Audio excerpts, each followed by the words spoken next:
தமிழ்நாட்டில் தனிப்பெரும் சமுதாயம் வன்னியர்கள் மிக மோசமான ஒரு சூழலில் வாழ்ந்து கொண்டிருக்கின்றார்கள்.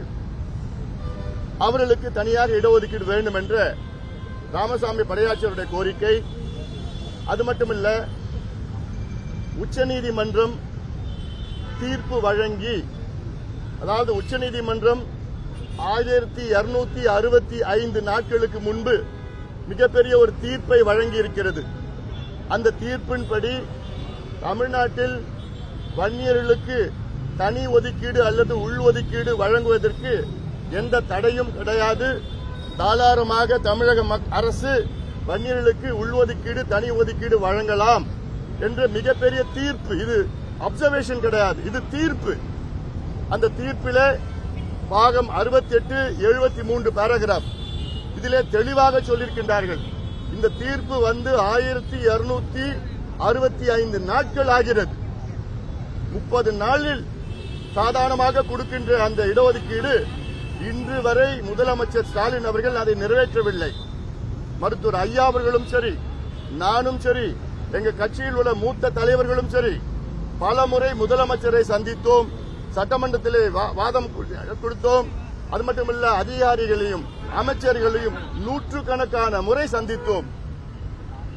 பேக்வர்ட் கிளாஸ் கமிஷன் சேர்மனையும் நான் சந்திச்சேன். ஆனாலும் இன்று வரை அது சம்பந்தமாக மூச்சு கூடும் விட மாட்டேன் என்று சொல்லுகின்ற முதலமைச்சர் ஸ்டாலின் அவர்களுக்கும் சமூக நீதிக்கும் எள்ளளவும் சம்பந்தம் கிடையாது. திமுகவுக்கும் சமூக நீதிக்கும் எந்த சம்பந்தம் கிடையாது. இன்னும் சொல்ல போனா திமுக சமூக நீதிக்கு விரோதி மட்டுமில்ல, சமூக நீதிக்கு துரோகி என்று நான் சொல்லுவேன். இங்க நான் அரசியல் பேசல, இது சமூக நீதி பிரச்சனை. சமூக நீதி பிரச்சனை என்ன செஞ்சிருக்கணும்? இன்று தமிழ்நாட்டிலே சாதிவாரி கணக்கெடுப்பு நடத்த வேண்டும். கர்நாடகாவிலே 2வது முறை நடத்தி கொண்டிருக்கின்றார்கள். அதாவது செப்டம்பர் 22 2வது முறை கர்நாடகாவிலே சாதிவாரி கணக்கெடுப்பு. தெலுங்கானாவில் முடித்து விட்டார்கள், பீகாரிலே முடித்து விட்டார்கள், ஒரிசாவிலே முடித்து விட்டார்கள், ஆந்திரா, ஜார்க்கண்ட் நடத்தி கொண்டிருக்கின்றார்கள். எங்க கோரிக்கை என்ன? ஒன்று, தமிழ்நாட்டிலே சாதிவாரி கணக்கெடுப்பு நடத்தி அதில் பட்டியலின மக்களுக்கு 2 விழுக்காடு கூடுதல் இடஒதுக்கீடு கொடுங்க.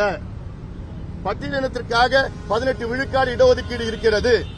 அதில் 5ஆக 6ஆக உட்பிரிவுகளை ஏற்படுத்தி அதில் யாருக்கு கிடைக்கவில்லையோ அவர்களுக்கு கொடுக்க வேண்டும் இடஒதுக்கீடு. அதே போன்று எம்பிசி அதில் பல பிரிவுகளை உட்பிரிவுகளை உருவாக்குங்கள். யாருக்கு கிடைக்கலையோ அவங்களுக்கு கொடுங்க. அதே போன்று இஸ்லாமியர்களுக்கு 3.5 விழுக்காடு இடஒதுக்கீடு இருக்கிறது. அதில் 7 உட்பிரிவுகள் இருக்கிறது. அந்த 7 உட்பிரிவுகளில் யாருக்கு கிடைக்கவில்லையோ அவர்களுக்கு கொடுங்க. அதே போன்ற பிசியில எத்தனையோ சமுதாயத்திற்கு ஒரு இடம் கூட கிடைக்கல. அவங்களுக்கு கண்டுபிடிக்கிறதுக்கு எப்படி செய்யணும்? ஜாதிவாரி கணக்கெடுப்பு நடத்தினாதான் கண்டுபிடிக்க முடியும். அது ஜாதி பேர் பிடிக்கலன்னா நீங்க சமூக நீதி கணக்கெடுப்புன்னு பேர் வச்சுக்கீங்க. ஆனா கணக்கெடுப்பு நடத்துங்க. கணக்கெடுப்பு நடத்தி யாருக்கு கிடைக்கலையோ அவங்களுக்கு இடஒதுக்கீடு கூடுதலா கொடுக்கலாம். ரொம்ப கிடைச்சவங்களுக்கு குறைக்கலாம். இல்லாதவங்களுக்கு வேலையை கொடுங்க, கல்வியை கொடுங்க, கடனை கொடுங்க, படிக்கிறதுக்கு வேலைக்கு கடனை கொடுங்க. இதுதான் உண்மையிலே சமூக நீதி. ஆனா நான் தந்தை பெரியாருடைய கொள்ளு பேரன், அண்ணாவுடைய பேரன், கலைஞருடைய பையன், இந்த வசனம் எல்லாம் எடுபட போறது கிடையாது.